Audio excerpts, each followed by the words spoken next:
Hello friends, मैं हूं आपके सामने गौरव मिगलानी। इस वीडियो में हम डिस्कस करने जा रहे हैं रजिस्ट्रेशन ऑफ पार्टनरशिप। तो टॉपिक स्टार्ट करने से पहले मैं आपको बता देता हूं, इंडियन पार्टनरशिप एक्ट के अकॉर्डिंग हमें फर्म्स का रजिस्ट्रेशन करवाना जरूरी नहीं है, क्योंकि अगर हम रजिस्ट्रेशन नहीं करवाते हैं तो कुछ फैसिलिटीज ऐसी हैं जो हमें नहीं मिलती, पर अगर हम रजिस्ट्रेशन करवा लें तो फैसिलिटीज हमें मिल जाती हैं। उन फैसिलिटीज का हम बेनिफिट ले सकते हैं। तो बेनिफिट इसी में है कि आप रजिस्ट्रेशन करवा लो। मैं आपको फिर से रिपीट कर रहा हूं, पार्टनरशिप फर्म का रजिस्ट्रेशन करवाना जरूरी नहीं है।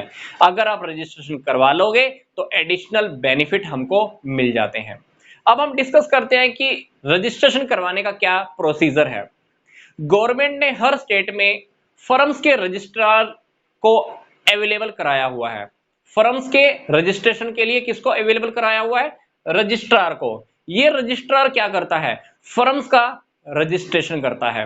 अगर आप पंजाब में अपना पार्टनरशिप फर्म का मेन हेड ऑफिस बनाना चाहते हो तो आपको पंजाब के ही रजिस्ट्रार के पास जाना होगा, उसी के पास ही रजिस्ट्रेशन कराना होगा। मतलब आप किसी भी स्टेट में अपना मेन ऑफिस बनाना चाहते हो तो आपको उसी स्टेट के रजिस्ट्रार के पास जाना होगा, क्योंकि गवर्नमेंट ने अब हर स्टेट में एक रजिस्ट्रार को रखा हुआ है जो पार्टनरशिप फर्म के रजिस्ट्रेशन का काम करता है।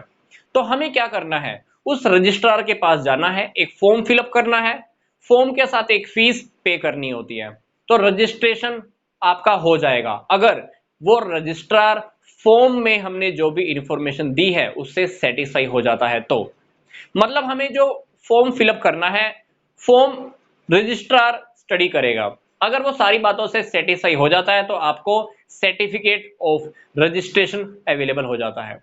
तो आपकी फर्म उसके बाद क्या कही जाएगी कि ये एक रजिस्टर्ड पार्टनरशिप फर्म है। तो हम डिस्कस कर लेते हैं कि ऐसे कौन कौन सी बातें हैं जो हमें फॉर्म में फिल करनी होती है।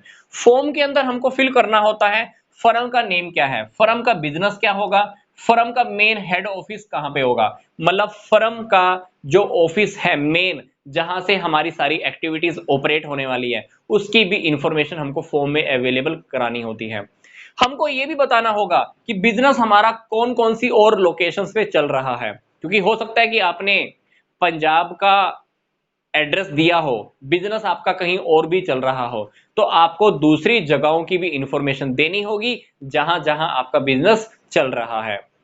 तीसरी बात, हमको पार्टनर्स के नेम और एड्रेस पूरी तरह से बताने होंगे। Full address and name of partners, उनके क्या एड्रेस हैं, उनके क्या नेम हैं। फिर हमको यह भी बताना होगा date of entry of partners in firm, एक फर्म के अंदर पार्टनर्स की एंट्री कब हुई, कौन सी डेट को हुई, यह भी हमको बताना होगा। पीरियड ऑफ फर्म, फर्म हम कितने वक्त के लिए चलाना चाहते हैं, अगर ऐसी कोई बात है तो आप वो भी स्पेसिफाई करोगे, 10 साल 15 साल, अगर नहीं भी है तब भी कोई बात नहीं, पर आपको लिखना होगा कि आप फर्म कितने टाइम के लिए चलाना चाहते हो। अगर आपको टाइम पीरियड नहीं पता तो हमको ये बात लिखने की जरूरत नहीं होती।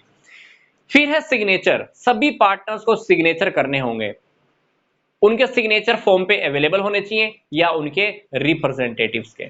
ये सारी इंफॉर्मेशन हमें फॉर्म में फिल करनी होती है। रजिस्ट्रार ऑफ फर्म को डिपॉजिट करानी होती है। रजिस्ट्रार सारे फॉर्म को स्टडी करेगा, अगर वो सेटिस्फाई हो जाता है तो डेफिनेटली उसके पास एक रजिस्टर होता है। वो रजिस्टर कौन सा होता है?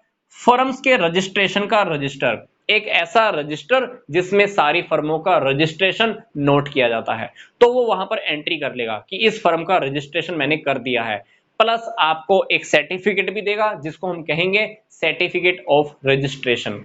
तो आपकी फर्म रजिस्ट्रेशन होने के बाद क्या कहलाएगी कि ये एक रजिस्टर्ड पार्टनरशिप फर्म है। तो ये तो हमारा सिंपल सा टॉपिक कि पार्टनरशिप फर्म का रजिस्ट्रेशन क्या जरूरी है क्या नहीं।